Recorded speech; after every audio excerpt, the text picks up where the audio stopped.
selaku umat yang berupaya untuk melaksanakan ajaran-ajaran beliau. Bapak dan Ibu yang dimuliakan Allah Subhanahu wa taala, yang terhormat guru saya Prof.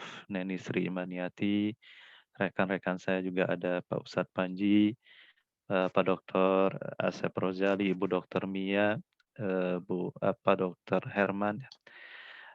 Izin menyampaikan terkait materi yang akan disampaikan pada malam hari ini, yaitu tentang ayat-ayat ekonomi di dalam Al-Quran. Ya, berkenaan dengan ayat-ayat ekonomi di dalam Al-Quran ini tentunya pembahasan yang sangat luas sekali Bapak Ibu semuanya.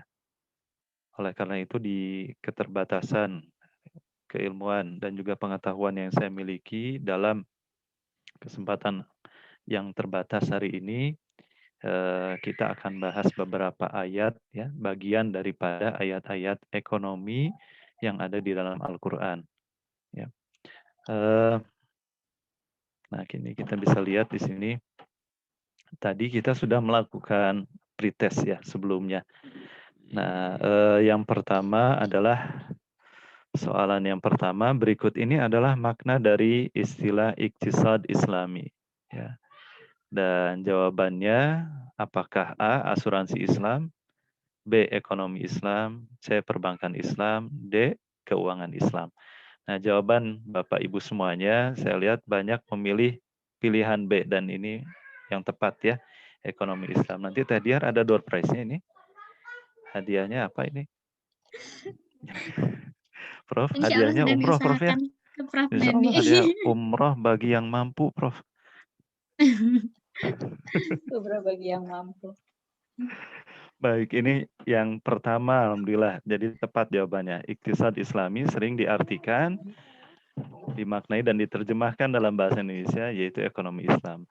Dan uniknya bahasa Arab ini sekalipun iktisad diartikan dengan ekonomi Islam, Pak Ustadz Panji ya mungkin nanti kita bisa eksplorasi lebih jauh. Ternyata ada makna-makna tertentu ya derivasi turunan-turunan dari kata daripada iktisad Islami itu atau darinya ya dari kata dasarnya. Ala kulihal nomor satu mia fil mia kata-kata kalau kata orang Mesir itu mia fil mia jawabannya 100% right B jawabannya ekonomi Islam. Baik. Asania yang kedua. Falah merupakan tujuan dari segenap aktivitas. Mengandung arti. Jadi arti dari kata falah. Nah, mulailah kegelisahan, kebimbangan. Ketika dihadapkan soal yang kedua, Bapak Ibu, ini ada yang menjawab sekian 40 kalau tidak salah ya, di atas 40% di pilihan A. Kebaikan, keseimbangan, keberkahan. Namun juga yang sama kuatnya ada yang menjawab pilihan D. Kebahagiaan, kemenangan, keberuntungan. Nah, kita dengarkan saja kalau muadzin mengumandangkan azannya, dia akan mengatakan hayya 'alal falah. Setelah hayya 'alas shalah, hayya 'alal falah. Nah, itu di televisi, di radio, bahkan kalau di media televisi suka ada terjemahnya, Prof ya. Marilah kita menuju kemenangan. Oh, ini ada kata kunci ini. Kemenangannya ternyata ada pada poin yang D ya. Ya, memang para pakar juga ketika mendefinisikan falah ini ada kesulitan-kesulitan. Ini uniknya bahasa Arab. Ya diartikan bisa sebagai kebahagiaan, kegembiraan, kemenangan, keberuntungan. La'allakum tuflihun. Surat Al-Baqarah 103 ya ketika berbicara tentang saum supaya kalian menjadi orang yang beruntung. Baik. Yang terakhir, pretest yang ketiga. Soal di sini ajaran Islam merupakan ajaran yang kafah.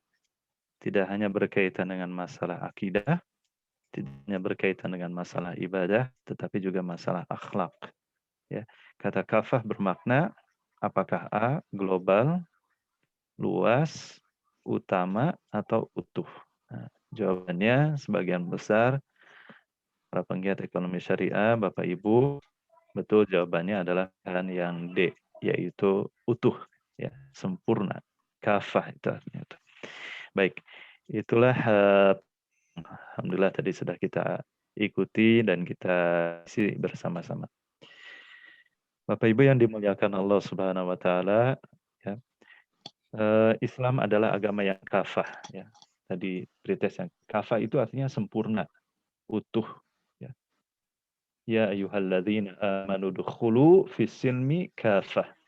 Wahai orang-orang yang beriman, masuklah kalian ke dalam agama Islam ini secara utuh, secara sempurna. Akidahnya, keyakinannya, ya. Kemudian juga ibadahnya, akhlaknya, ya, utuh. Ibarat suatu bangunan, ya, agama Islam ini adalah agama yang paripurna. Dia memiliki fondasi dasar yang kuat, dia memiliki tiang, dia memiliki dinding, dia memiliki atap, ya, menjadi suatu keutuhan bangunan yang utuh, yang sempurna. Ya ayyuhalladzina amanu dukhulu fis-silmi kafah. Wahai orang-orang yang beriman, masuklah kalian ke dalam agama Islam ini dengan utuh. Dalam Al-Quran tertuang dasar kehidupan di segala bidang. Bidang ekonomi, ya, menjelaskan tentang ekonomi masyarakat. Ya. Yang berkaitan dengan masalah atau dasar-dasar perekonomian itu diatur di dalam Al-Quran. Adapun teknik kegiatan ekonomi, teknisnya, ya, pelaksanaannya, ini akan terus berkembang sesuai dengan kemajuan zaman. Saat ini kita mengenal bagaimana uang, ya, secara elektronik atau e-money yang dahulu tidak dikenal. Ya, pembayaran menggunakan kartu yang dahulu juga tidak dikenal. Kemudian pembayaran yang dilakukan secara online di mana dahulu juga tidak dikenal. Nah, ini teknis seperti ini terus dan akan terus berkembang seiring dengan perkembangan zaman. Ya. Meskipun demikian, dasar-dasar daripada perekonomian tersebut telah diatur di dalam Al-Quran. Maka Allah mengatakan tadi, Ya ayyuhalladzina amanu dukhulu fis-silmi kafah. Jadi, wahai orang yang beriman, masuklah kalian ke dalam ajaran Islam ini dengan sempurna. Tidak cuma masalah ibadah, salatnya, saumnya, zakat, haji, tapi dia juga masuk ke dalam tatanan perekonomiannya, ke dalam tatanan pendidikannya, ke dalam hubungan sosial bermasyarakatnya, bernegara, bahkan dalam berpolitiknya. Ada latar belakang apa ayat tersebut diturunkan. Ya ayyuhalladzina amanu dukhulu fis-silmi kafah. Hai orang-orang yang beriman, masuklah kalian ke dalam ajaran Islam ini dengan seutuhnya. Diriwayatkan bahwa dulu ketika Rasulullah SAW dengan masyarakat yang ada di Madinah itu masyarakat yang majemuk, masyarakat yang heterogen, ya. Di antara mereka itu, ya, banyak di antara mereka itu yang berasal dari pemeluk agama yang lain, seperti Nasrani, Yahudi. Ya. Ketika mereka mengenal tentang ajaran Islam, mereka juga tertarik untuk memeluk agama Islam. Ya. Suatu saat datanglah rombongan orang yang baru memeluk Islam ini, datanglah menemui Nabi SAW. Ya Rasulullah, sesungguhnya kami ingin beribadah sebagaimana dahulu kami melaksanakannya ketika kami beragama Yahudi. Kami mengagungkan ibadah pada hari Sabtu, kami giat melakukan ibadah pada hari tersebut. Maka Rasul Shallallahu Alaihi Wasallam, Bapak Ibu semuanya, beliau tidaklah menjawab pertanyaan dari para sahabatnya yang baru memeluk Islam saat itu, pada saat itu juga, tetapi beliau Shallallahu Alaihi Wasallam menunggu wahyu diturunkan kepada beliau, ya, kepada Rasulullah. Dan Allah Ta'ala, fa'anzalallahu ta'ala, maka Allah Ta'ala menurunkan ayat, Ya ayyuhalladzina amanu dukhulu fissin kafah. Ya, maka orang-orang yang beriman, masuklah kalian ke dalam ajaran Islam ini dengan kafah, dengan seutuhnya. Maka dalam ajaran Islam ini tidaklah cukup bagi kita menggunakan Al-Quran saja, ya. Mungkin ini juga pernah diulas oleh Ustadz Panji sebelumnya, tetapi sumber daripada ajaran Islam itu adalah sumber utamanya adalah hadis Nabi Shallallahu Alaihi Wasallam. Maka kewajibannya bagi kita untuk membacanya, untuk mengkajinya, dan yang lebih mulianya adalah untuk mengamalkannya. Rasulullah Shallallahu Alaihi Wasallam di dalam hadisnya beliau mengatakan ada hasad yang diperbolehkan, ada dengki ataupun iri hati yang diperbolehkan. Nabi mengatakan, la hasada illa fitnatain. Janganlah seseorang itu berbuat hasad, dengki, iri hati, kecuali dalam dua perkara. Kepada apakah kita boleh berlaku hasad? Ya. Kepada apakah kita boleh bersikap hasad? Maka Rasul mengatakan, rajulun atahullahu Qur'anan fahuwa yaqra'u bihi ana al-lail wa atrafan nahar. Yang pertama, orang yang Allah Ta'ala berikan kepadanya ilmu terkait Al-Quran.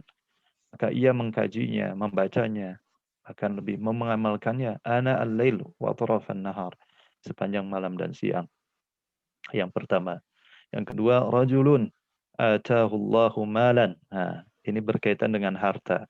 Berkaitan dengan harta benda, dengan aset, dengan kemampuan finansial. Allah Ta'ala berikan lelaki itu kemampuan finansial yang cukup. Ya, atahullahu malan fa'anfaqa alaihi fahuwa yatasaddaqu bihi ana al-lail wa atrafan nahar. Lalu dia bersedekah dengan harta, dengan keuangan, dengan finansial yang dia miliki, al-lail wa atrafan nahar. Maka inilah ya hasad yang diperkenankan, yang diperbolehkan berdasarkan sabda Rasulullah SAW. Berikutnya kita lihat, ya, kita masuk kepada ayat yang pertama, Bapak Ibu semua yang dimuliakan Allah, al-iqtisad. Ya.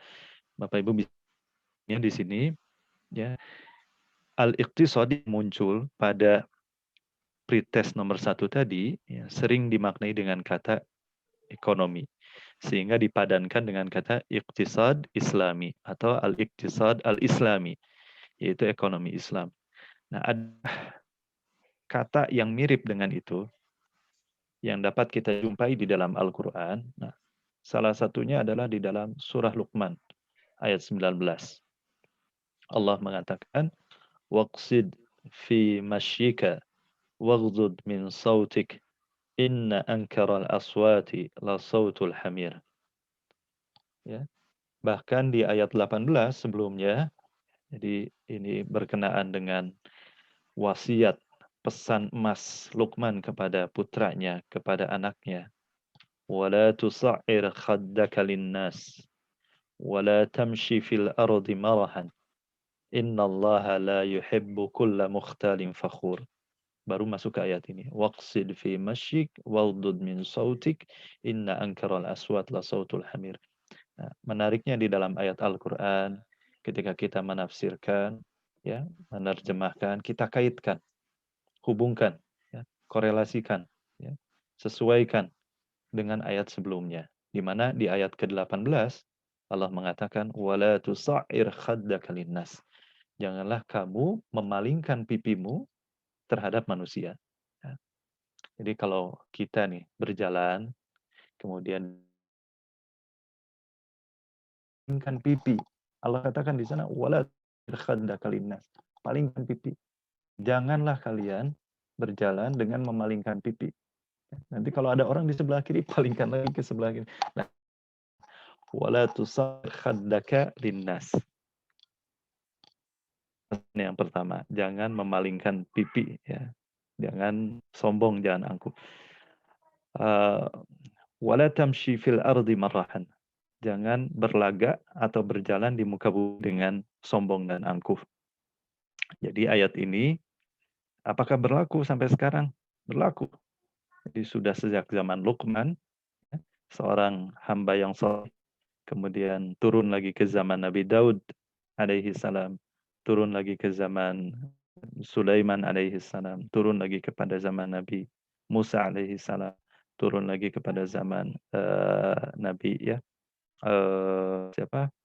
Yahya, Nabi Isa, Nabi Muhammad SAW. Orang yang berperilaku, bersikap seperti ini akan ada saja. Memalingkan pipi ketika berjalan, lewati kerumunan orang, dia palingkan pipinya. Ya.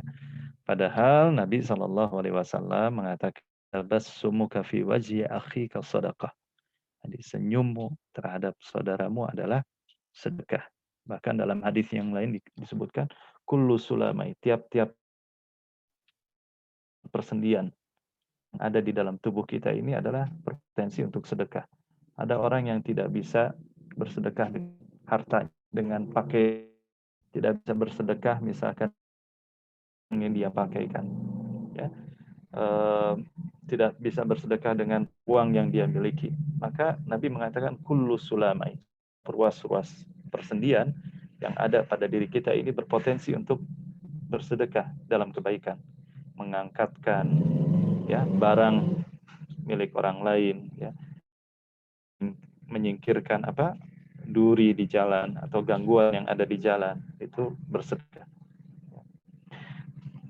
Waqsid fi masyika, kita lihat di ayat ini, waqsid, dan sedanglah, ya, seimbanglah, sederhanakanlah. Jadi kata iktisad itu, Bapak Ibu semuanya, kata iktisad itu katanya dari 3 huruf kalau dalam bahasa Arab. Huruf qaf, sod, dan dal. Ya. Sekali lagi, iktisad itu ada 3 huruf yang menjadi huruf dasar, yaitu huruf qaf, huruf sod, dan huruf soda. Ya. Nanti derivasinya menjadi iktisad. Nah, Al-Asfahani di dalam Mu'jam Mufahrasni Al-Fadhil Quran, ya, sebuah kamus yang membahas tentang lafaz-lafaz atau kata-kata di dalam Al-Quran, mendefinisikan bahwa iktisad, ya, adalah istiqarik atau jadi jalan yang lurus. Ini diartikan iktisad memiliki 2 sisi. Salah satunya yang terpuji dan juga yang tercela. Seperti sifat al-jud, kesederhanaan, ya, merupakan sifat yang baik antara israf, boros, dan juga al-bukhl, pelit. Jadi muqtasid adalah orang yang mengambil sikap moderat dan adil di antara waqsid fi masyika. Jadi sederhanakanlah dalam berjalan, jangan berjalan terlalu lambat sehingga nampak seperti orang yang malas. Jangan juga berjalan terlalu cepat sehingga menampakkan keberaniannya, kekuatannya kepada orang lain. Sederhanakanlah dalam berjalan, seimbang. Nah, kesederhanaan, keseimbangan.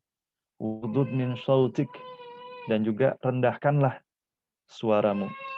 Inna ankaral aswati la sautul hamir. Sesungguhnya seingkar-ingkarnya, ingkar itu adalah sesuatu yang tidak disukai, sesuatu yang dibenci, ya. Inna ankaral aswat, sesungguhnya ingkar-ingkarnya suara paling tidak disukai, la sautul hamir, yaitu suara hamir. Keledai, ya, keledai, suara keledai. Jadi kalau yang pernah berangkat haji ataupun umroh tuh kebetulan itu suara binatang ini kecil binatangnya, ya, tapi suaranya mungkin beberapa apartemen di sekitaran, bangunan-bangunan di sekitarnya tergugah, tenang dengan suara binatang yang almir ini, keledai ini. Kecil binatangnya tapi suaranya nyaring sekali, ya. Pekak, telinga kita dibuat sakit pekak mendengarkan suara binatang tersebut. Ya, intinya di sini adalah al-iqtisad. Iktisad itu pada dasarnya bermakna jalan yang lurus. Orangnya disebut dengan muqtasid, yaitu orang yang mengambil sikap moderat, adil di antara 2 sisi. Kalau dia berbelanja, ya, berbelanjanya itu tidak boros, tetapi juga tidak pelit. Berinfak, infaknya tidak berlebih-lebihan, tapi juga dia tidak pelit. Ya. Allah Subhanahu wa Ta'ala memberikan hikmah kepada Luqman, yaitu seorang hamba yang pandai bersyukur atas segala karunia yang diberikan Allah. Ia memberikan serangkaian nasihat kepada anaknya, baik dalam konteks hablum minallah dan juga hablum minan nas. Maka nasihat Luqman berkenaan dengan muamalah, ya, berinteraksi dengan kedua orang tua, pemeliharaan hak-hak mereka, juga nasihat dalam membangun relasi dengan sesama manusia. Maka ayat ini pesan yang sangat bagus sekali, pesan emas, ya, Luqman kepada putranya dalam membina relasi hubungan dengan sesama manusia. Jadi sederhana dalam berjalan, rendahkan suara, tidak terlalu menggelegar, tidak terlalu kuat, ya, karena kita tidaklah hidup di padang pasir, kita juga tidaklah hidup di gunung. Jadi sekedar sewajarnya yang terdengar kepada mereka. Bagaimana kontekstualisasi ayat tersebut sehingga dikaitkan dengan ekonomi Islam? Bapak Ibu bisa lihat di sini, ya, pada slide yang berikut ini. Iktisad dengan segala maknanya memiliki relasi ataupun hubungan yang sangat kuat dengan hakikat dari ekonomi Islam itu sendiri. Maka tujuan ekonomi Islam dan tujuan syariat adalah mewujudkan kemaslahatan. Jadi ada suatu kaidah yang ini juga kaidah inti dalam hukum Islam, yaitu al-maslahah itu ya, tentang kemaslahatan, bahwa inti di dalam syariat itu adalah untuk mewujudkan kemaslahatan. Jalbul masalih wa daf'ul mafasid, jadi meraih kemaslahatan dan menolak segala kemudaratan, keburukan, kerusakan. Jadi maslahat dapat dicapai apabila manusia hidup dalam keseimbangan. Ya, ada fenomena yang menarik. Ya, ketika dulu saya kuliah, saya ada roommate saya, teman waktu saya kuliah yang berasal dari Amerika. Dia seorang Muslim. Ya, dia bercerita kalau di kotanya itu terkenal sekali dengan gedung-gedung megahnya, terkenal sekali dengan pencakar-pencakar langitnya. Gedung-gedung yang tinggi, yang indah, kemajuan teknologinya. Dia kebetulan berasal dari kota Los Angeles di Amerika Serikat. Dia katakan, tapi di balik dari kemegahan duniawi, kehidupan hingar-bingar, gemerlap yang begitu mewah, pencakar-pencakar langit yang begitu tinggi, ternyata di bawah itu kalau lihat di jalanan-jalanan banyak sekali orang yang homeless, atau dalam bahasa Indonesianya diartikan gelandangan, ya. Orang yang tidak memiliki tempat tinggal, orang yang tidak memiliki rumah, homeless. Ya. Cerita beliau seperti itu. Jadi di balik kemegahan bangunan-bangunan pencakar langit di sana, ada orang yang hidupnya menggelandang. Tidak ada keluarga yang melindunginya, tidak ada keluarga yang menjaganya. Anak sudah sibuk dengan urusan pekerjaan duniawinya, melupakan kedua orang tuanya. Orang tuanya dibiarkan begitu saja, dan orang tua pun demikian adanya. Mereka tidak peduli dengan kondisi anak-anaknya. Padahal Nabi Shallallahu Alaihi Wasallam mengatakan kalau dalam Islam, man ahaqqun nasi bi husni sahabah. Siapakah orang yang pantas aku bergaul secara baik kepadanya? Sahabat bertanya kepada Rasulullah, ya Rasulullah, siapakah insan manusia yang aku pantas berbuat baik kepadanya?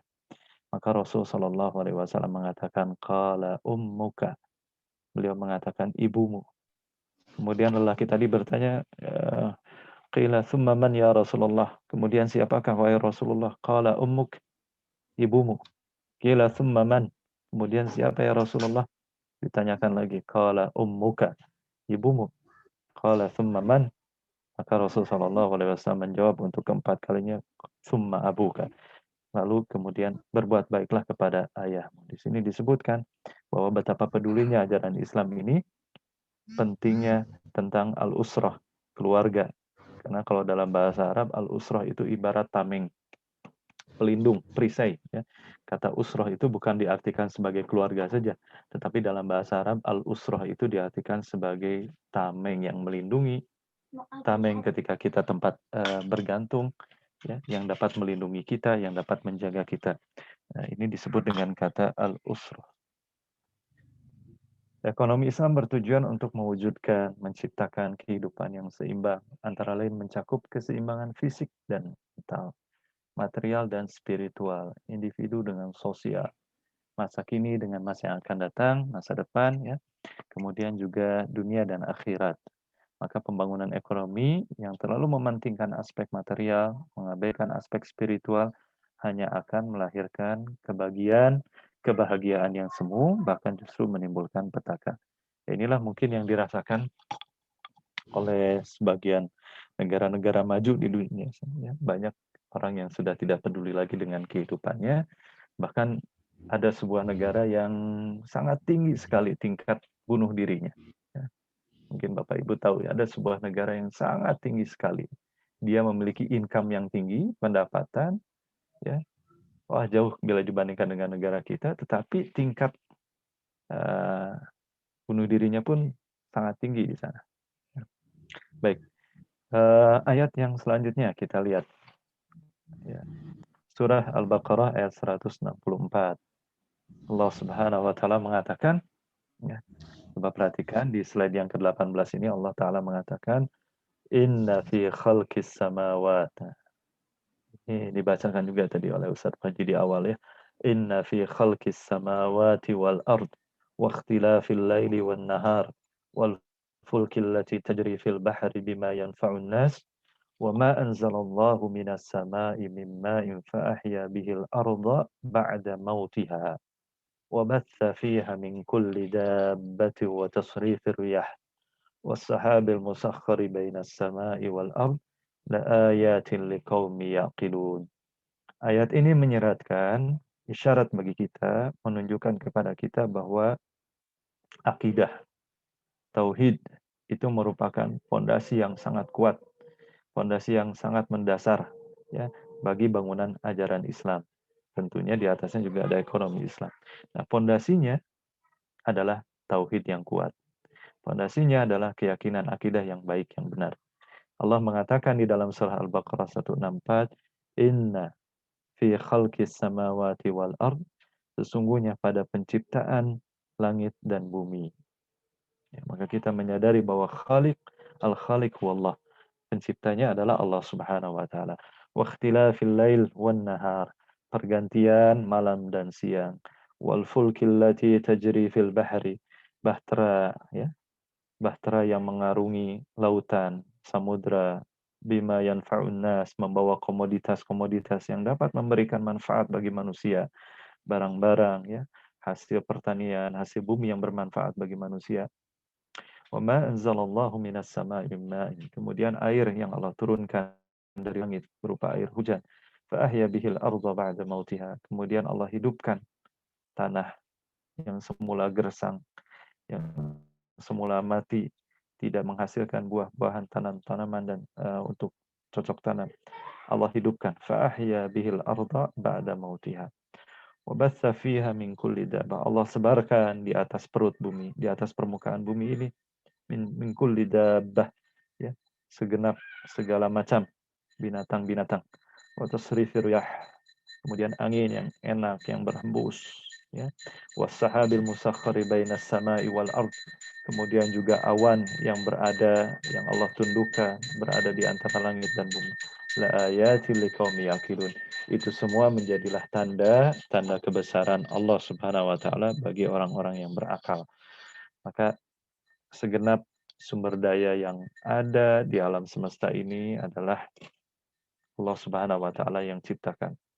Allah berikan itu semua bagi manusia ya.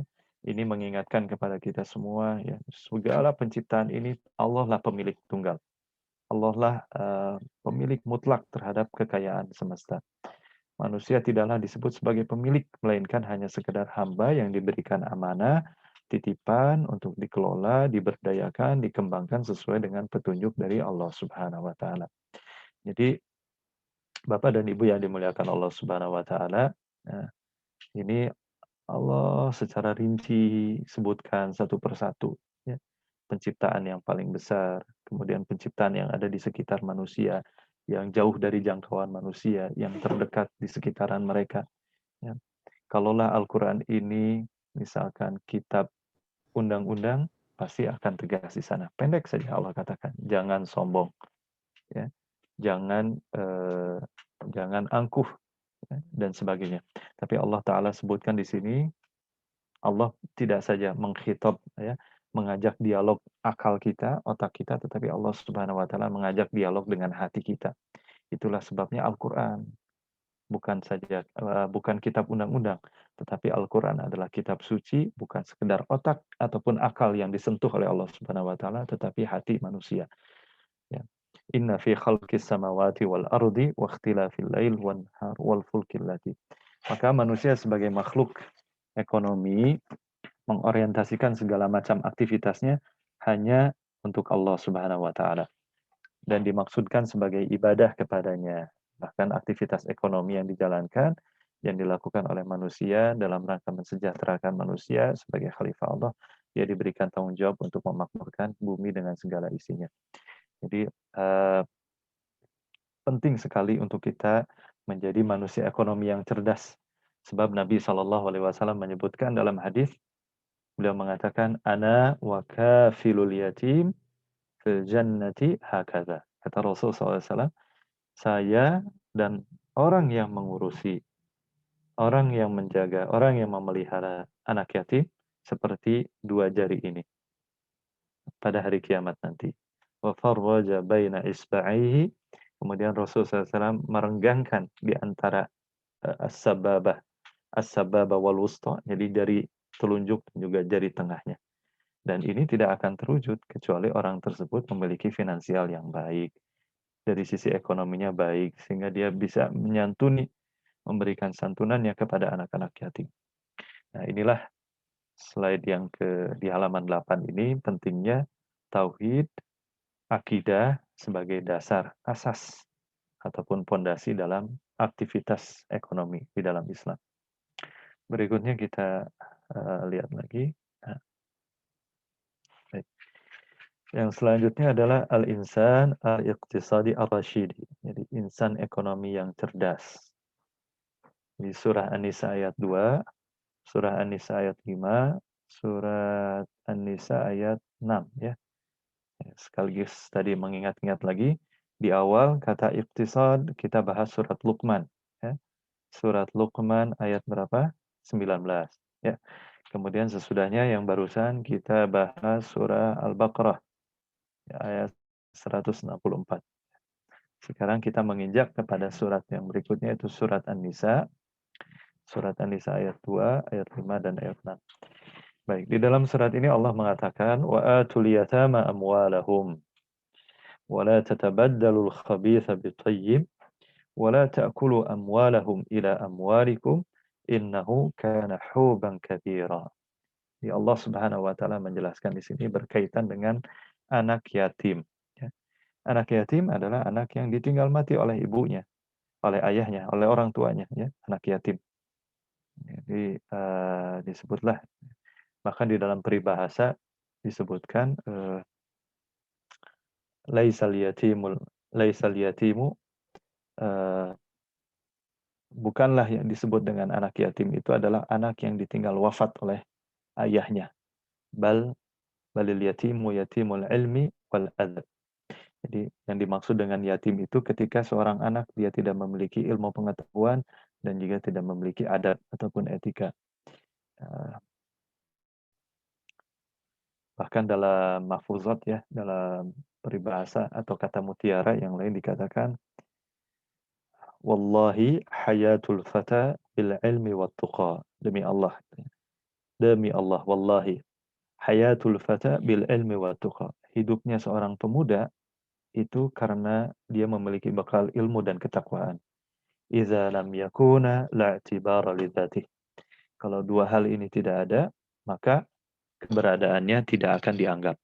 Nah, kita lihat kembali di dalam surat An-Nisa, wa atul yatama amwalahum. Berikanlah anak yatim itu harta mereka.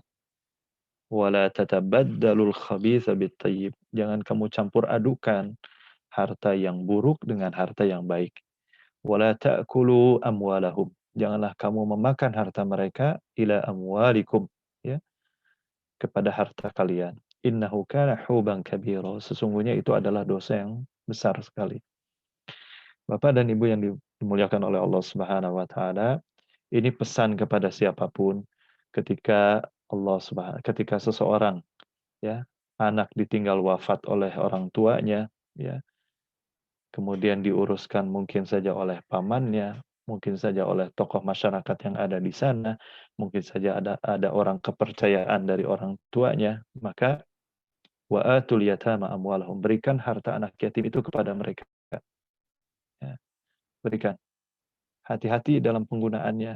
Jangan sampai mencampur adukan yang baik dengan yang buruk. Jangan memakan harta mereka. Ya. Tapi lihat kondisinya. Ya. Manakala anak itu belum memiliki kemampuan untuk mengelola hartanya, belum memiliki kemampuan untuk yang cakap, yang cekatan untuk mengelola hartanya, maka tahan. Urus harta itu, kembangkanlah harta itu, kelolalah harta itu dengan baik. Contoh sederhananya bila misalkan ada Seseorang meninggal dunia, dia punya ruko, 1 pintu, 2 pintu, 3 pintu, 5 pintu, taruhlah. Setiap pintu disewakan, misalkan dalam 1 tahunnya 10 juta atau 20 juta, ya, dalam 1 tahunnya. Ya. Maka ketika anak yatim belum sanggup untuk mengelolanya, kelola dengan baik. Kelola dengan baik. Bolehkah seorang pengelola itu yang diberi amanah untuk mengelola harta anak yatim memakan, mengambil gaji dari itu? Ya, berapa diperhitungkan, berapa sewajarnya yang berhak diambil oleh pengelola tersebut. Kalau misalkan dalam 1 bulan, ya, dalam mengurusi itu sewajarnya adalah gajinya 3 juta, maka bolehlah diambil dari harta itu 3 juta. Ya. Nah, lihat ayat berikutnya. Wala tu'tus sufaha'a amwalakum, dan janganlah kamu berikan kepada orang-orang yang bodoh. Dalam artian di sini orang yang tidak memiliki kemampuan untuk mengelola hartanya, allati ja'alallahu lakum qiyama, yang Allah jadikan engkau untuk mengurusinya, warzuquhum fiha. Nah, dari harta tersebut kamu boleh kasih makan kepada mereka. Dari harta tersebut kamu boleh berikan pakaian untuk mereka, ya, yang diperlukan, kebutuhan primer, makanannya, ya, pakaiannya, sandangnya, kemudian tempat tinggalnya. Wa qulu lahum qawlan ma'rufa. Katakanlah kepada mereka perkataan yang baik. Kemudian surat An-Nisa ayat 6, wabtalul yatama hatta idza balagun nikah fa in anastum minhum rusyda. Ya, uji, lakukanlah apa kalau dalam bahasa SDM mungkin fit and proper test, lakukan ujian kelayakan. Ujilah. Nah, satu, dilakukan ujian kelayakan. Yang kedua, hatta idza balagun nikah, apabila ia telah mencapai usia dewasa, ya, usia yang layak untuk menikah. Jadi di sini sekurang-kurangnya harta itu bisa diserahkan kepada mereka untuk dikelola, ya, manakala sudah dilakukan fit and proper test, diuji, ya. Kemudian telah mencapai usia yang dewasa. Fa in anastum minhum rusyda, kalaulah nampak daripada mereka itu kecerdasan secara pengelolaan hartanya, fadfa'u ilaihim amwalahum. Maka ruko ini yang 1 pintu, yang 2 pintu, yang 3 pintu, yang 5 pintu, serahkan, kembalikan kepada mereka. Gitu. Fadfa'u ilaihim amwalahum. Kembalikan, serahkan harta itu kepada mereka. Wala ta'kuluha israfan wa bidaran. Dan janganlah kamu memakannya dengan cara berlebih-lebihan. Ya, ayyak baru sampai dengan mereka dewasa. Wa man kana ghaniyan falyasta'fif. Sesiapa, ya, dari para wali ini yang mengurusi anak yatim ini dalam kondisi yang kaya secara ekonomi, mapan, mampu secara ekonomi, falyasta'fif. Maka janganlah memakan harta itu. Ya, jagalah diri dari memakan harta anak yatim itu. Wa man kana faqiran falyakul bil ma'ruf. Kalau ia dalam kondisi yang fakir, dalam kondisi yang membutuhkan, maka makanlah sewajarnya. Berapa misalkan upah ketika dia mengelola menyewakan rumah ruko ini? Kalau misalkan dalam 1 bulan sewajarnya itu adalah 3 juta, ya bil ma'ruf, makan yang sewajarnya dengan cara yang baik, yang ma'ruf. Fa idza dafa'tum ilaihim amwalahum fa'ashidu alaihim. Maka uraian di sumber daya insani, ekonomi Islam harus dibentuk sejak masa-masa yang paling awal. Ini pesan dari surat An-Nisa, sekalipun ini berbicara tentang anak yatim, haruslah kita sadari bahwa anak-anak ini adalah generasi-generasi awal yang perlu dibina. Jadi tidak bisa muncul generasi-generasi unggul secara karbitan, ekspres, secara instan. Ya. Allah Subhanahu wa Ta'ala menyebutkan di sini, inilah fase-fase awal yang perlu. Nah, inilah fase-fase awal dalam Islam yang harus dididik. Pendidikan, jenjang paling dasar sekali dari sekolah dasar sekali. Bagaimana anak diajarkan kejujuran, bagaimana anak diajarkan untuk menyimpan, ya, tabung, save, ya. Di sumber daya insani tidak saja memiliki wawasan ilmu pengetahuan dan skill yang baik, tapi juga harus memiliki integritas. Lewat gerakan ekonomi syariah, sesungguhnya ia sedang berjuang membangun peradaban dan ummatan muqtasidah. Insan ekonomi yang cerdas, ummatan muqtasidah. Baiklah, Bapak Ibu yang dimuliakan Allah wa taala, nanti kalau ada kesempatan yang lain kita bisa uraikan ayat-ayat yang lainnya, misalkan bagaimana kisah Nabi Yusuf alaihissalam dalam mengelola perbendaharaan negara Mesir yang saat itu mengalami musim panceklik, musim kekeringan, musim yang gersang, kesulitan dari gandum, bahan makanan pokok mereka pada saat itu. Jadi tema-tema ini nanti insya Allah kita akan coba angkat. Ya, berikutnya adalah muskilat iktisadiyah. Nah, Bapak Ibu bisa lihat di slide yang ada di halaman ke-10 ini ya. Muskilat iktisadiyah. Jadi problematika ekonomi. Kita bisa buka surah Ali Imran. Jadi kita sudah jalan-jalan ke surat apa? Luqman 19, Al-Baqarah 164, An-Nisa ayat 2, ayat 5 dan ayat 6.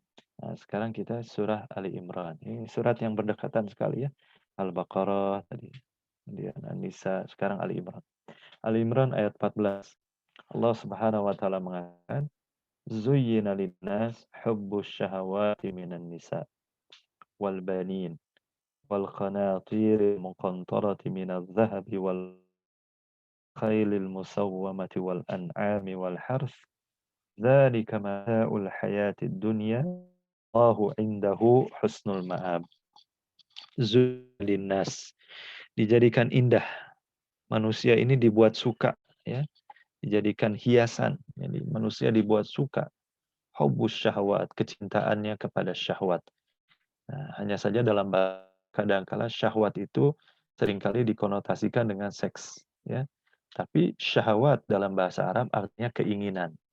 Ya, syahwat itu jamak dari kata syahwa, artinya keinginan.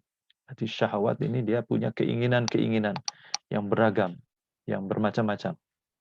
Disebutkan yang pertama sekali minan nisa, ya, mempunyai keinginan terhadap lawan jenis, yaitu kepada perempuan.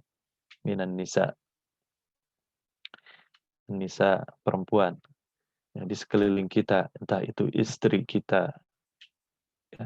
Anissa sebagai apapun itu perempuan ya, istri, sebagai ibu, kita berbuat baik kepadanya. Kemudian juga anak perempuan kita. Bahkan Nabi SAW mengatakan, sesiapa yang diberikan rezeki oleh Allah Subhanahu Wa Taala, 2 orang anak perempuan, dalam riwayat lain 3 orang anak perempuan, dia besarkan anak perempuan itu, dia nikahkan dengan orang yang baik, ya. Dia didik anak perempuan itu, maka Allah Subhanahu Wa Taala akan memberikan balasan kepadanya surga. Nah, kembali lagi kepada ayat ini, Allah Ta'ala sebutkan di sini, keinginan, syahwat manusia itu adalah an-nisa. Salahkah apabila kita menyukai perempuan? Tidak salah juga. Ya. Rasul SAW dalam yang tadi, bahkan ketika ada sahabatnya yang hendak untuk berangkat berjihad di jalan Allah, berperang di jalan Allah Subhanahu Wa Ta'ala, ditanyalah sahabat itu, hal laka min apa punya ibu? Nah, kemudian berjihadlah dalam mengurusi ibumu itu. Nah, di sini sebutkan minan nisa perempuan, wal banin anak-anak ya. Ketika dia sudah menikah, berorientasi bagaimana untuk memiliki anak-anak. Akan Allah Subhanahu wa taala mengatakan di antara doanya di dalam Al-Qur'an adalah Rabbana hablana min azwajina wa dzurriyyatina qurrata a'yun waj'alna lil muttaqina imam. Minan nisa perempuan, wal banin anak-anak, wal qanatiril muqantarah ya. Gudang-gudang perbendaharaan, fiddah, emas dan perak, dinar dan dirham. Zaman dahulu orang bekerja dengan keras, bekerja dengan sungguh-sungguh untuk memperoleh emas dan perak. Ketika uang receh sekarang, pada saat itu belum ada. Ketika uang kertas pada saat itu belum ada. Ya. Minaz zahab wal fiddah. Mereka berlomba-lomba. Ya. Tidak salah juga mencintai emas dan perak itu. Karena dalam hadis Nabi, Rasul mengatakan, ya, Sallallahu Alaihi Wasallam, man bana masjidan, banallahu mithlahu baitan fil jannah. Sesiapa yang membangun masjid, ketika masa hidupnya di dunia, banallahu baitan mithlahu fil jannah, maka Allah akan bangunkan bagi istana di surga kelak. Dan ini tidak akan terwujud apabila orang tidak memiliki az-zahab wal fiddah, emas dan perak, tidak memiliki harta. Kan di sini kecenderungan, kesukaan manusia dan nisa, perempuan, wal banin, anak-anak, wal-zahab wal fiddah, emas dan perak. Kemudian yang keempatnya, wal khailil musawwamah, ya, kuda pilihan, ya, bahkan sampai kuda-kuda pilihan, ya.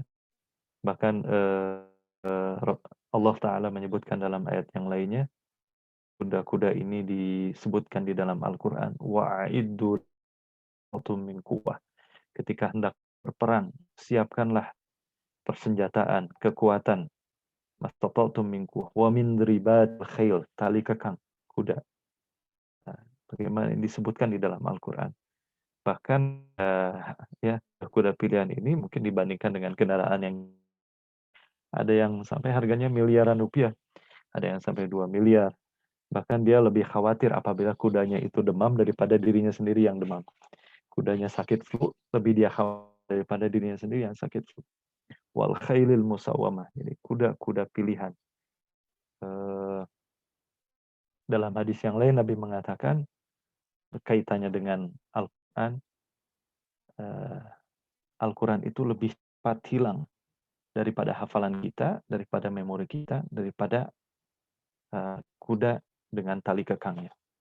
Hadis lain menyebutkan juga, janganlah kamu bersungguh-sungguh menaiki kendaraanmu, menaiki kudamu, menarik tali kekang kudamu, kecuali kepada 3 tempat.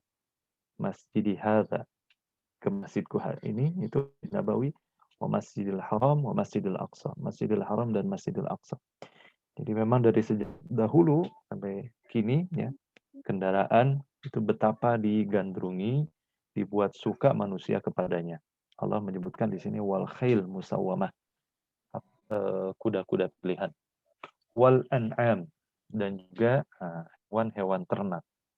Sedangkan ya di dalam Al-Quran, Bapak-bapak sekalian ya, surat Al-An'am, hewan ternak, unta, ya, domba, kambing, kerbau, sapi, wal an'am, disukai hewan-hewan ternak. Wal harf, dan juga kebun. Dzalika mata'ul hayatid dunya, itulah kesenangan duniawi. Wallahu indahu husnul ma'ab, dan di sisi Allah lah sebaik-baiknya tempat kembali. Apa narasi yang ingin disampaikan di sini? Keinginan manusia terhadap materi adalah bagian dari fitrah. Jadi garizah, ya, fitrah kita, kecenderungan kita secara natural menyenangi itu semua. Keinginan mereka, Anissa, demikian juga perempuan terhadap laki-laki, wal banin, anak-anak, emas dan perak, kendaraan-kendaraan pilihan, hewan-hewan ternak, kebun-kebun. Fitrah bawaan atau sifat bawaan manusia, fitrah manusia. Manusia membutuhkan wanita, anak-anak, emas, perak, kendaraan, dan harta, bukan sekedar untuk memenuhi hajat kehidupannya, tetapi lebih daripada itu adalah sebagai sumber kesenangan dan juga kebahagiaan. Maka ayat ini Allah Subhanahu wa taala berpesan mengingatkan kepada kita manusia bahwa harta benda apapun itu sangat menggiurkan, sangat menyenangkan, tetaplah kesenangan kehidupan, itulah kesenangan duniawi. Tidak lebih sekadar hiasan yang membuat kita senang, suka kepadanya. Dunia tidak lebih dari sekedar tempat bermain-main dan juga membawa nafsu. Demikian juga Allah Subhanahu wa taala, kehidupan dunia dengan segala kesenangannya bukanlah karena Allah Subhanahu wa taala adalah tempat kembali. Baiklah, Bapak dan Ibu yang dimuliakan Allah Subhanahu wa taala, terakhir pada slide yang terakhir ke-11 ini kita akan membahas tentang falah, di mana Allah sebutkan sini di dalam surat Al-Jumu'ah ayat 9 dan 10, ya ayyuhalladzina amanu idza nudiya lis-salati min yaumil jumu'ati fas'au ila dzikrillah wa dzarul bai'. Hei orang yang beriman, Bila diseru kalian untuk menunaikan sholat pada hari Jumat, segeralah untuk mengingati Allah. Tinggalkanlah transaksi-transaksi. Itulah lebih bagi kalian jika kalian mengetahuinya.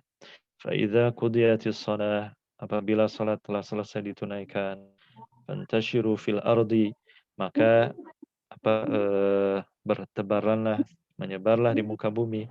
Wabtagu min fadlillah, carilah karunia, rezeki dari Allah Subhanahu wa taala. Wallaha katsiran. Dan ingatlah Allah dengan sebanyak-banyaknya la'allakum tuflihun, supaya kalian menjadi orang yang beruntung. Maka ayat menyebutkan kepada kita falah, ya, sebagaimana kita dengar ketika muazin menggunakan hayya 'alal falah, kita bolak-balik tuh Bapak Ibu sekalian. Hayya 'alas shalah, hayya 'alal falah, bolak-balik rutinitas. 5 waktu kita ingatkan, salat menang, salat menang, salat menang, salat menang, salat menang. Diingatkan 5 kali. Maka falah adalah kondisi kehidupan di mana dalam berbagai dimensinya dipastikan dalam kondisi yang terbaik. Sisi ekonomi, manakala seseorang bisa memenuhi kebutuhan hidup dengan wajar dan layak. Kemudian juga dalam sisi berinteraksi, ketika mereka dapat berinteraksi dengan sesamanya dengan baik. Persaudaraan, inilah yang membedakan Islam dengan yang lainnya, betapa kuat ukhuwah Islamiyah, imaniyah yang dimiliki oleh kaum muslimin apabila kita melihat pada peristiwa atau sirah Nabi SAW ketika beliau hijrah dari Makkah ke Madinah. Kemudian pada level makro, human falah atau keberuntungan, kebahagiaan, kemenangan manusia haruslah dapat membangun lingkungan hidup yang nyaman.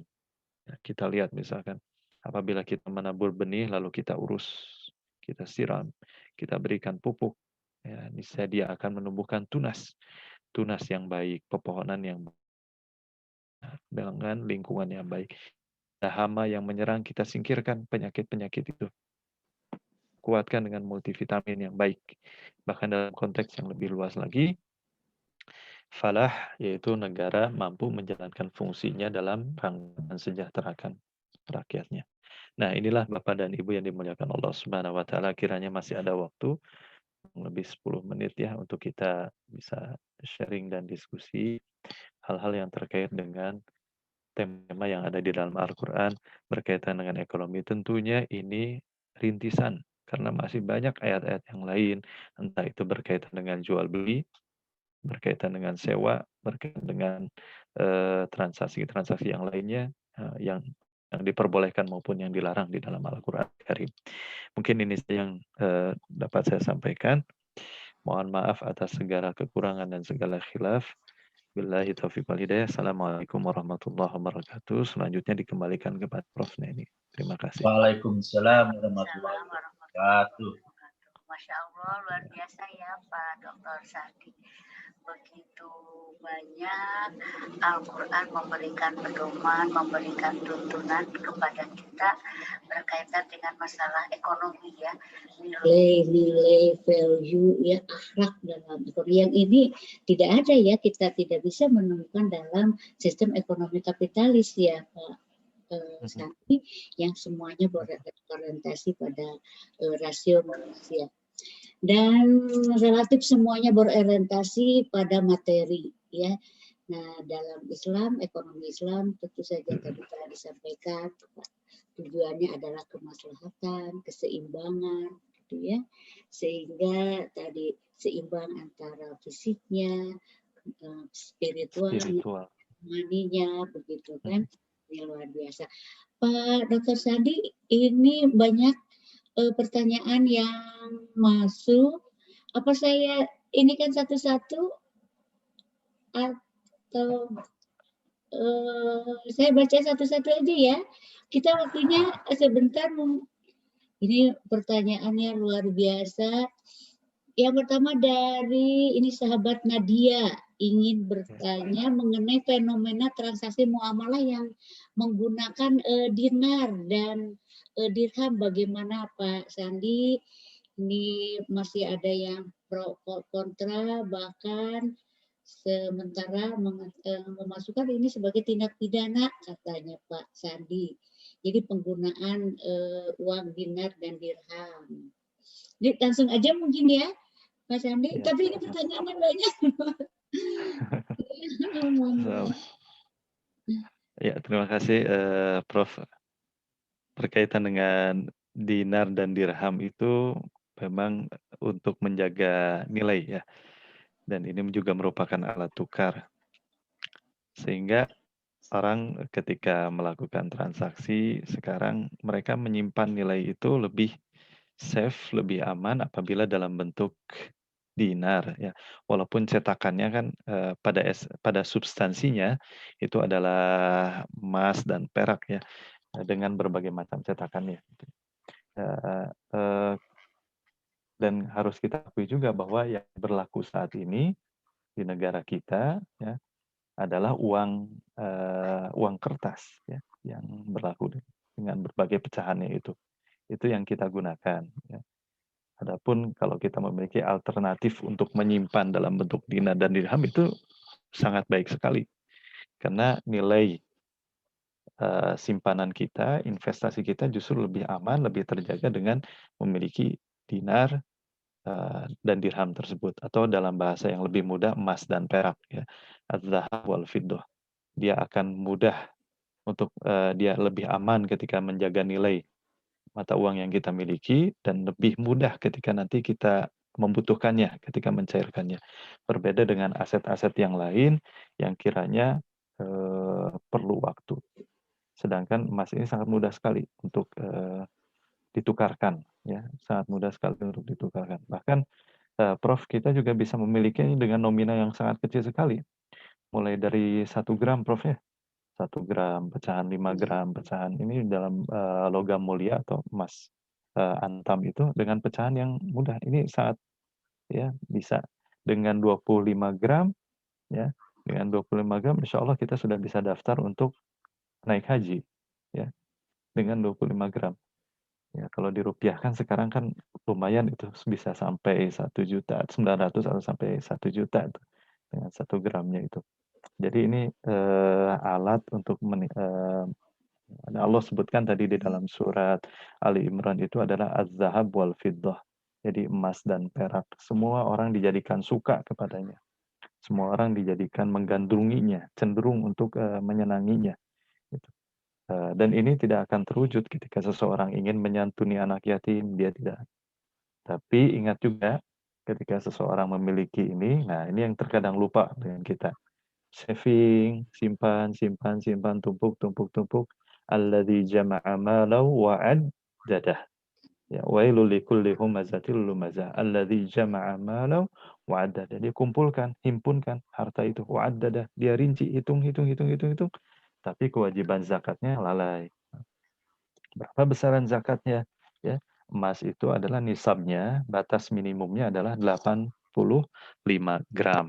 Hati-hati ketika Bapak Ibu live dari Zoom meeting ini jangan jadi kebalinya 58 gram, 58 gram. Nisabnya 58 gram, bukan 85 gram. Manakala sudah mencapai nisab atau batas minimal 8 setara dengan 85 gram, nah keluar kewajiban zakat. Kemudian juga kepemilikan sudah sampai 1 tahun, 1 haul, nah, keluarkan zakatnya. Orang menaruh bulan untuk berzakat itu di bulan Ramadan. Sebetulnya tidak ada keharusan juga pada saat itu, hanya orang memandang bahwa ini adalah momentum yang baik, kesempatan yang baik, di mana Allah Ta'ala melipat gandakan. Sehingga dijadikanlah Ramadan itu ya, di samping sebagai syahrul siyam, bulan berpuasa, juga untuk menunaikan mengeluarkan zakatnya. Begitu Bapak dan Ibu yang dimuliakan Allah Subhanahu wa taala. Jadi bukan suatu hal yang salah bila mana sekarang muncul gerakan, ayo kembali gunakan emas, kembali gunakan dirham karena memang di sana kita mudah sekali ketika orang hanya memiliki uang di dunia maya tapi fisiknya tidak ada. Nah, ini kesulitan nanti ketika akan bertransaksi dengan langsung dengan tunai. Gitu. Itu kiranya Prof. Wallahu a'lam bishawab. Terima kasih Pak Dr. Sadi. Berikutnya ini dari sahabat Ari Asmoro, ini beliau rajin sekali ini. bertanya, berkaitan dengan warisan, apakah ini termasuk ke dalam ayat-ayat ekonomi? Karena di dalam Al-Quran ya, di banyak ayat yang berkaitan dengan warisan. Bagaimana Pak Dr. Sandi? Jadi kalau kita kembalikan lagi kepada bangunan Islam, fondasi adalah akidah. Ya. Jadi kemudian tiangnya itu adalah ibadah. Ya. Kemudian atapnya itu adalah akhlak. Ya. Jadi kalau kita kembalikan kepada sana, maka di manakah posisi waris Islam ini? Ya, maka tentunya ada di dalam masalah ibadah yang nanti ada diperinci lagi. Ibadah itu ada berbentuk ibadah mahdhah, ya, yang murni ibadah seperti salat. Nabi SAW menganalogikan salat itu sebagai imaduddin, tiang. Pondasinya tadi adalah akidah. Imaduddin, tiangnya. Nah, salat, shaum, zakat, haji, ini ibadah mahdhah. Ada ibadah ghairu mahdhah yang bukan murni ibadah. Ya, contohnya ibadah ghairu mahdhah ini banyak sekali rangkaiannya ya. Dalam seluruh aktivitas kehidupan manusia, dalam pendidikannya, dalam mengajarnya, kemudian dalam berinteraksinya, dalam berniaganya, dalam berusahanya, ini adalah ibadah ghairu mahdhah. Ya. Teknisnya diserahkan kepada manusia. Oleh karena itulah ada sebuah kaidah yang sangat masyhur sekali di dalam bidang muamalah, itu adalah al-aslu fil muamalah al-ibah. Jadi Allah Ta'ala menggariskan dasar-dasar di dalam Al-Quran, tetapi teknisnya ya sesuai dengan perkembangan zaman, ya, sesuai dengan perkembangan teknologi. Nah, di manakah posisi daripada apakah ia masuk waris itu masuk kepada ayat-ayat ekonomi? Ya, sepengetahuan saya, ayat waris itu ayat tersendiri, berbeda dengan ekonomi. Ya. Ayat-ayat ekonomi itu kalau menurut Abdul Wahab Khalaf, Ibu, Bapak sekalian, itu hanya ada 10 ayat saja di dalam Al-Quran. Tapi beliau tidak memerinci mana-mana saja ayat yang termasuk itu. Ya. Tentu yang di luar daripada itu adalah ayat tentang munakahat, ayat tentang ya pernikahan, kemudian juga ayat tentang talak, ayat tentang iddah, ayat tentang waris, ya. Kemudian juga ayat tentang jinayah, yaitu tindak kejahatan yang dilakukan oleh seseorang, ya. Jadi di luar, jadi ayat ekonomi kalau menurut pendapat Abdullah Khalaf ini sangat sedikit sekali porsinya. Tapi ada satu ayat yang panjang di dalam Al-Quran, justru ayat ekonomi. Dia menghabiskan satu halaman penuh. Kalau kita lihat di dalam surat Al-Baqarah, itu ada satu ayat penuh, itu tentang pencatatan utang piutang. Jadi ketika sebuah transaksi tidak dilakukan secara tunai, maka adakan catatannya, adakan penulisannya. Nah, itu, ya satu ayat saja, tapi luar biasa. Justru ayat yang terpanjang itulah yang membahas tentang ayat ekonomi. Jadi kesimpulannya adalah bahwa waris tidaklah termasuk kepada ayat-ayat ekonomi, walaupun objek kajiannya adalah tentang pembagian harta benda. Baik itu Prof.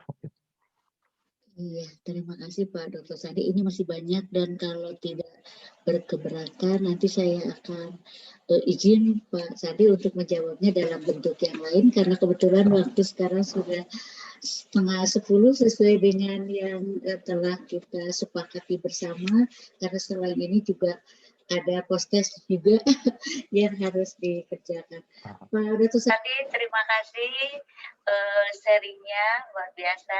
Mas Sandi, jadi kalau berkaitan dengan ayat-ayat Al-Quran, ayat-ayat ekonomi di dalam Al-Quran itu, kalau kita bilang ada yang spesifik bicara tentang transaksi, ya, akad-akadnya, namun juga banyak ayat-ayat yang menuntun kita berkaitan dengan value, ya, akhlak, moral. Sangat luas sekali ya Pak Sandi ya. Tadi sangat banyak sekali. Dan relatif justru ini yang kita tidak temukan ya di dalam ekonomi kapitalis berkaitan dengan transaksi. profitnya, akarnya itu kontrak banyak sekali tentang itu. Hitung-hitungan keuntungan itu banyak ya. Nah, tapi yang value tadi yang berkaitan dengan akhlak itu yang memang tidak ada, dan memang di dalam ekonomi Islam tadi telah disampaikan tidak bisa dilepaskan dari masalah akidah dan masalah akhlak. Ya. Dan luar biasanya justru di dalam ekonomi syariah atau ekonomi Islam justru ada usul fikih ya yang tadi mengatakan al asal fil muamalah al ibahah. Jadi pada dasarnya boleh begitu ya, selama tidak dilarang, selama tidak melanggar prinsip-prinsip. Dan ini yang menjadi dasar sebetulnya bagi pengembangan ekonomi Islam ya, sehingga ekonomi Islam itu tidak out of date begitu ya. Apa yang dulu dilaksanakan oleh Rasulullah itu selama tidak bertentangan saat ini tuh bisa dilakukan begitu kan, dan inilah kerennya. Jadi hanya prinsip-prinsipnya saja yang diatur ya, sedangkan masalah teknis, masalah-masalah yang bersifat teknis bisa berkembang. Nah ini menurut saya yang luar biasanya Islam. Tantangan Prof ini Prof. Tantangan Jadi, untuk kita. tantangan ketika ada merger juga ini kan yang baru-baru ini Presiden kita menyebutkan bahwa sesungguhnya inilah tantangan bank syariah untuk bisa memunculkan variasi produknya sehingga bisa dijangkau salah satunya oleh IPAP syariah kaum muda, kaum milenial yang jumlahnya 20% dari seluruh penduduk di Indonesia. Betul, ini tantangan ya untuk kita yang Allah sangat mendorong kita untuk mencari ilmu, untuk mengembangkan teknologi. Nah, kalau pada kenyataannya saat ini kita juga masih belum perkembangan ekonomi dan perbankan syariah khususnya belum optimal ya, masih kecil sekali ya, kita masih di bawah angka 6%. Ini justru betul-betul membuat kita nih untuk generasi muda ini terutama ya tantangan ini ya untuk kaum milenial. Pak Dr. Sandi sekali lagi terima kasih, jazakumullah khairan katsira, dan para peserta semua, para sahabat mohon maaf ya kalau ini pertanyaannya tidak bisa dijawab semua. Mudah-mudahan Pak Dr. Sandi berkenan untuk nanti bisa menjawab dengan dalam bentuk media yang lain. Itu saja barangkali untuk minggu depan, insya Allah kita akan mengkaji. Tadi ayat-ayat Al-Quran berkaitan dengan ekonomi juga sebetulnya ini harus beberapa sesi ya Pak Dr. Sandi ya, karena banyak. Insya Allah lah. Ada istilah-istilah ekonomi amwal itu juga belum sempat kita bahas. Betul. Insya Allah. Mudah-mudahan semuanya malah menjadi penasaran ya. Dan minggu depan kita akan bicara bagaimana Rasulullah ya, praktik Rasulullah melaksanakan transaksi ekonomi ini luar biasa.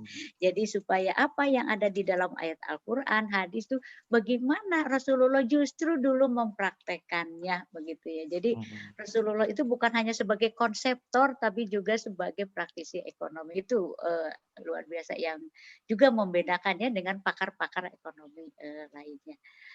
Itu saja barangkali mohon langsung memimpin doa Pak Dr. Sandi ya di akhir penghujung acara ini. Baik, terima kasih Prof atas kesempatannya. Bapak Ibu yang dimuliakan Allah Subhanahu wa taala, para penggiat ekonomi syariah, di penghujung pertemuan malam hari ini marilah sama-sama kita berdoa kepada Allah. Mudah-mudahan Allah senantiasa memberikan ampunannya kepada kita semua. Semoga Allah Subhanahu wa taala senantiasa melindungi, memberikan kesehatan bagi kita dan juga keluarga kita.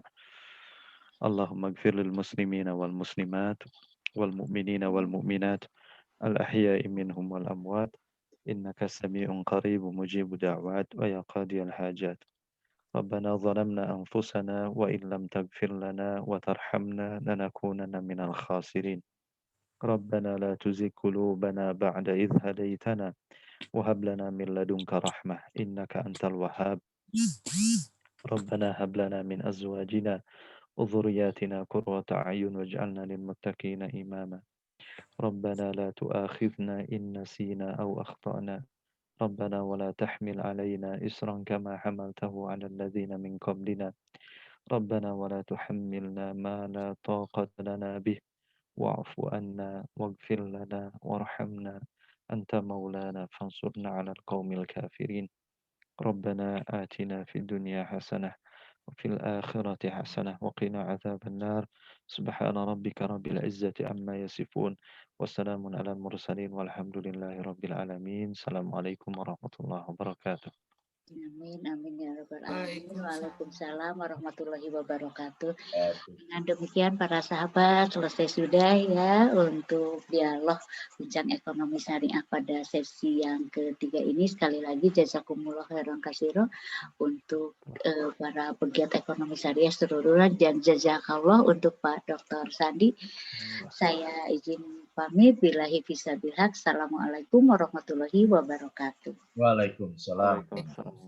Serahkan ke Teh Dian. Waalaikumsalam warahmatullahi wabarakatuh. Terima kasih Bu. Alhamdulillah sahabat-sahabat. Iya. Sama-sama, makasih. Alhamdulillah terima kasih banyak buat sahabat-sahabat pegiat ekonomi syariah semua. Terima kasih Prof. Terima kasih pada Prof. Neni dan juga Dr. Sandi. Kami mengingatkan untuk para peserta untuk link absen boleh langsung diisi karena 80% yang ikut bisa dapat sertifikat. Nah, Foto tapi sebelum bersama ya, beranjak Bro? dulu, gimana? Foto bersama. Foto bersama. Sebelum foto bersama kita mau launching ini dulu ya, post testnya dulu nih. Kira-kira gimana nih? Ada dari sahabat-sahabat semua, ada hal baru yang yang kemudian jadi framework baru gitu setelah tadi mendengarkan pemaparan dari Dr. Sandi. Kami persilahkan ke Pak Dik-Dik untuk memunculkan pollingnya. Iya, silahkan. Ini post test untuk pertemuan ketiga. Udah muncul. 100 semua ya nilainya ya. Ini langsung dibahas sama Dr. Sandi. Wah, Masya Allah. Semoga ada hal baru yang didapatkan. Amin. Mungkin kalau proses lebih cepat ya Teh Diar ya waktunya. Waktunya ya, boleh. Kita tunggu sampai berapa menit lagi nih? Masih 30%. Ya, alhamdulillah. Pak Dr. Sandi, ini kita nggak bisa ngasih door prize karena jawabannya banyak yang betul juga. Menyediakan hadiahnya banyak sekali. Aduh. Ini ada Pak Iman Harjono, ada Pak Mahfudin, ya. Chef Rozali. Turnon ini sudah gabung. Dapat ajrun barangkali. Ya, Ibu Nafisa, Pak Januar.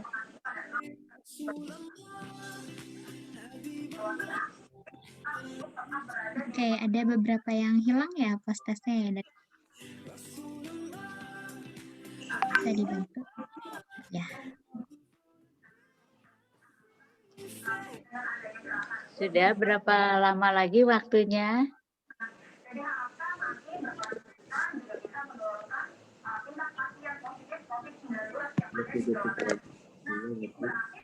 Ini kayaknya sempat ke ini ya, Pak Dik-Dik. Sudah Teh Dian? Oke, tadi mohon maaf ada kesalahan teknis karena post testnya sempat hilang di tengah-tengah. Ini alhamdulillah udah 45%, kita tutup di 50% aja mungkin ya. Iya. Pak Dik-Dik kalau udah 50% langsung ditampilkan aja ya hasilnya. Ini nanti mungkin di akhir ya, yang nilainya tertinggi nih nanti dikasih hadiah.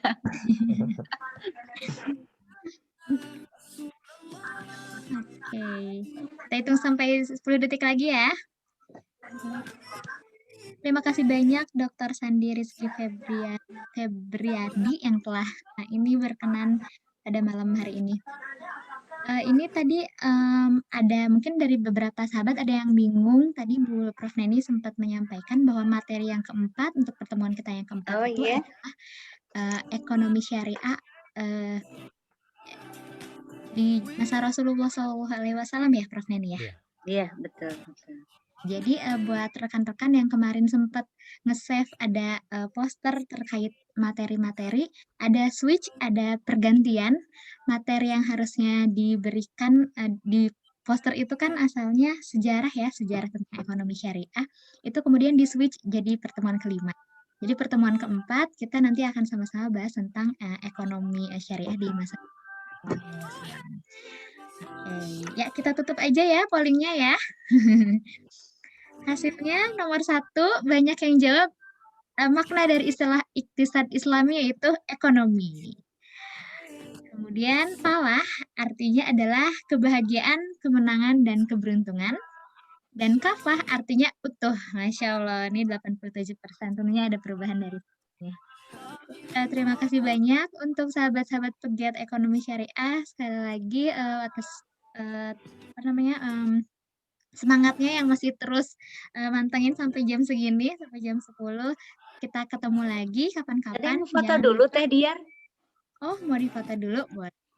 Siap, difoto dulu ya. Akang Teteh, sahabat-sahabat pegiat ekonomi syariah, kita hitung 5 sampai 5 untuk membuka videonya, membuka kameranya, supaya terlihat wajah-wajah ininya, wajah Akang Teteh, sahabat semua, Bapak Ibu. Ini ada 7 slide. Jadi standby semuanya. Oke. Kalau bisa jangan ada yang chat dulu ya, biar nggak ada yang ketutupan. Slide pertama, 1, 2, 3. Ya, selanjutnya 1, 2, 3. Lagi slide ketiga. Oke, semuanya. 1, 2, 3. Oke, slide keempat. 1, 2, 3. Masih ada 2 slide lagi. Standby dulu. Ya, 1, 2, 3. Masih ada 1 lagi. Terakhir. 1, 2, 3. Iya, terima kasih banyak buat Bapak Ibu. Semuanya. Kita bertemu lagi di hari Selasa malam depan. Saya izin undur diri. Kita Hidayah. Assalamualaikum warahmatullahi wabarakatuh. Waalaikumsalam. Atur nuhun semuanya, sehat-sehat semuanya. Dengan keluarga juga mudah-mudahan sehat. Nuhun Pak Sandi. Pak Dokter Sandi, makasih. Izin Nuhun, Prof. Izin, Prof. Sami-sami, mohon mangga, atur nuhun. Mohon izin, Prof. Mohon mangga Pak Sandi, atur nuhun. Turun, Prof. Jazakallah khairan. Assalamualaikum warahmatullahi wabarakatuh. Waalaikumsalam warahmatullahi wabarakatuh.